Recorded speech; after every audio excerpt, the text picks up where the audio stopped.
1 cup boiled અને messed potato. Okay. એમાં આપણે એડ કરીશું 1/2 કપ જેવા બ્રેડ ક્રમ્સ, જે મેં ફ્રેશ બ્રેડને પીસીને બનાવ્યા છે. ફ્રેશ બ્રેડ પીસીને બનાવવાથી તેલ બહુ ઓછું પીવે છે અને બને છે બહુ ક્રિસ્પી. એની અંદર આપણે નાખીશું 1/4 જેવું ગ્રેટેડ પનીર.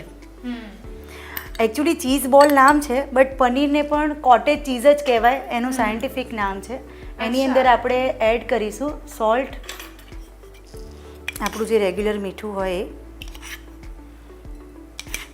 લગભગ 2 ટીસ્પૂન જેવું, અને 1/2 ટીસ્પૂન જેવું બ્લેક રોક સોલ્ટ, એટલે કે સંચળ પાવડર.